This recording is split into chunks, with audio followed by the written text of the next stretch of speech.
Hello guys! Hello Pisces! Welcome dito sa aking channel, Kapalaran888. Welcome! Alamin natin kung ng messages, vibration, gabay, energy para sa lahat. So, eto ay love life. Tingnan natin. Matagal na tayong hindi nagre-read para sa love life. So, tingnan natin kung ano ang mensahe sa usaping love life dito. So, in general siya. Babasahin lang natin kung ano yung sinasabi ng baraha. Okay? So, tingnan mo yung baraha mo dito. Okay? Ito yung gagamitin natin. Okay, Pisces. Pisces.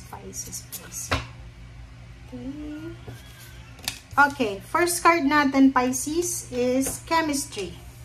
Okay, Chemistry card. I hope na nakikita nyo guys kasi sobrang ano to.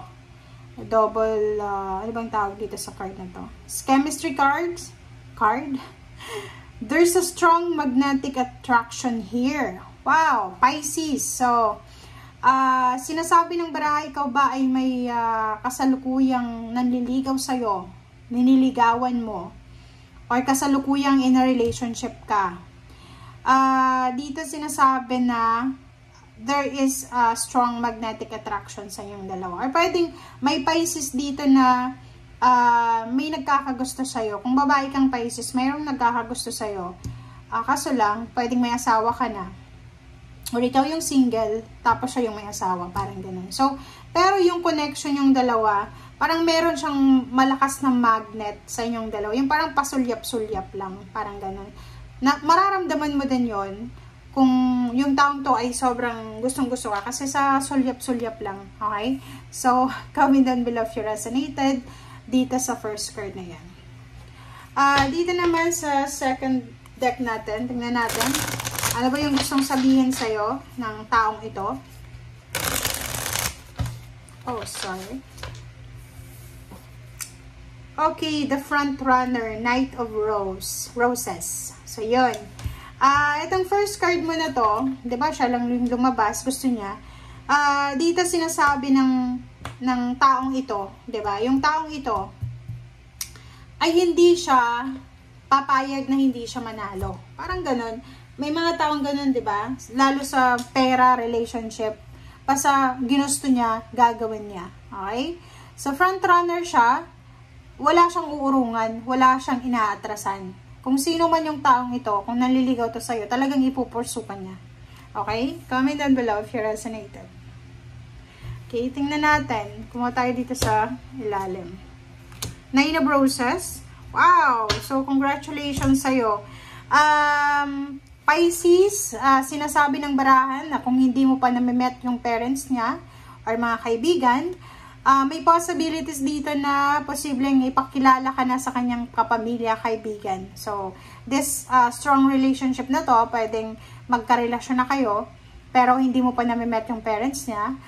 Dito sinasabi na may possibilities dito. Or pwedeng ikaw ay may karelasyon na ibang lahi. Pwedeng nasa ibang bansa siya. Posibleng makatanggap ka sa kanya ng message na gusto kanya nang kunin or gusto kanya nang dalhin doon sa bansa niya para ipakilala sa mga relatives na. Okay. So, in general to guys, kung ano lang yung lumabas dito, titingnan natin.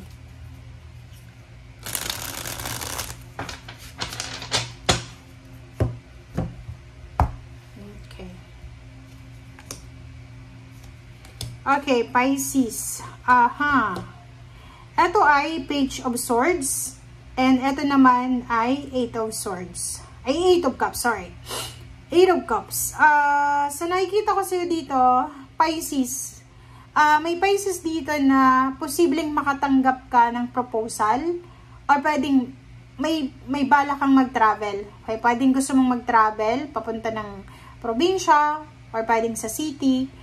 Kung ano man itong transportation na sasakyan mo, dito sinasabi na posibleng doon sa sasakyan na yon, pwedeng sa airport or pwedeng kung sa barko ka sasakay, kung saan anong tawag ba doon sa sinasakyan ng barko. Dito sinasabi ng barahan na posibleng makatagpo mo doon or may makilala ka na pwedeng magkaroon ng interest sa'yo. And yun na nga, chemistry. May chemistry kayong dalawa eh. So, parang ano lang, pagkakita nyo lang, like for example, pagbukas ang pinto, 'di ba? Parang ganoon, nakita mo siya or nakita ka niya, tapos hindi niya maalis yung tingin niya sa'yo kasi parang may magnet, parang ganyan. So, yun.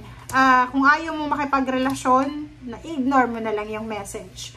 Okay. Next card natin is 4 of Pentacles and then 3 of Swords. Wow. So, dito naman, since yung hinahanap natin dito is all about relationship, sinasabi ng bara sa'yo na yung ibang Pisces, ito iba naman itong Pisces, hindi siya related dito. May ibang Pisces dito na siguro broken hearted siya or wala na siyang tiwala sa relationship. Maraming beses siyang sinaktan, maraming beses na iniwanan, maraming beses na niloko, and until now hindi pa rin siya nakaka-recover. Diba ito? Ang Pisces na to, nasa 3 of Swords pa siya.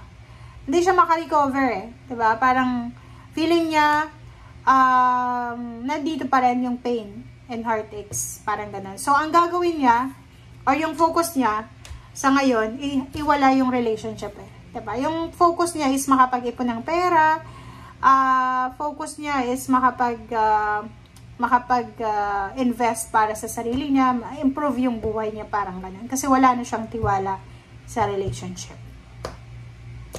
Yung iba naman sa inyo dito,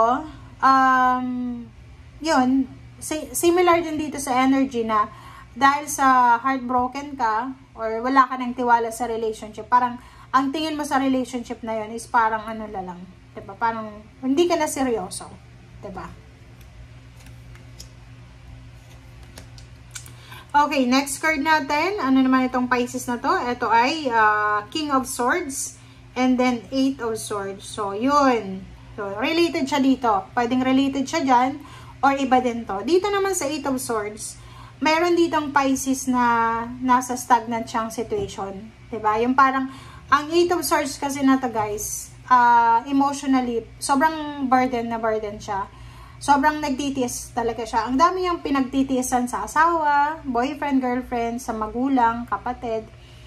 Basta itong 8 of Swords is stagnant. Yung parang ang relationship nila ay walang patutunguhan. Diba?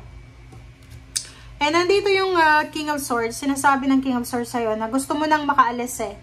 Mag-comment ka nga Pisces kung ikaw to. Gusto mo nang makaalis sa stagnation. Gusto mo nang makipaghiwalay. Gusto mo nang pwedeng umalis, lumipat ng tirahan. Gusto mo nang mabago yung takbo ng buhay emotional mo. Okay, last 2 cards tayo is Queen of Pentacles and then 4 of Cups. So nakikita ko sa'yo dito, may Pisces dito na pwedeng single ka, single mom, single dad, or pwedeng may asawa. And yung 4 of Cups dito is wala ka ng interest ngayon sa love life. Parang sinasabi ng 4 of Cups na to na wala na akong oras para maghintay. Okay? So, ang priority ko ngayon, it's either yumaman, magpapakasarap ako sa luxurious life na gusto ko. And hindi ako magfo-focus sa love life. Kasi parang, yun na nga, galing siya sa pain and heartaches, ilang beses siyang nasaktan, ilang beses na loko. So, ang Pisces na to ay sinasabi ng barahan na instead na maghanap ng karelasyon,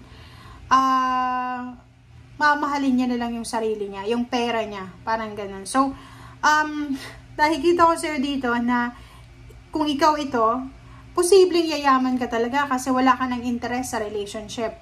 And yung iba naman sa inyo dito, maganda to kasi yung iba, parang sinasabi ng iba dito na lalo yung matagal ng single, wala na silang interest talaga kasi parang wala nang kilig na nararamdaman. So, paki-comment nga sa comment section kung ikaw to. Kasi iba naman to, iba naman yan, iba naman yan, iba naman yan, iba yan, iba yan. So, pwedeng lahat ng nanonood ngayon na Pisces ay makaresonate. So, ikaw na lang ang maghanap dyan sa energy mo.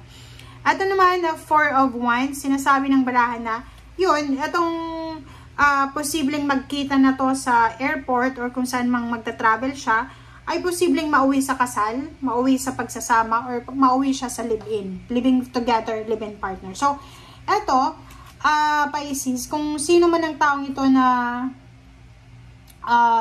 makikilala mo, ay hahantong kayo sa kasal. Kasi, strong yung magnetic force nyo, yung attraction nyo, na talagang hindi titigil yung taong ito para hindi ka makuha. Kasi nga, frontrunner siya eh. Hindi siya papayag na hindi kanya makuha. Lahat ng gusto niya nakukuha niya. Lahat ng wish niya, nakukuha niya. Okay? Thank you guys for watching. Bye!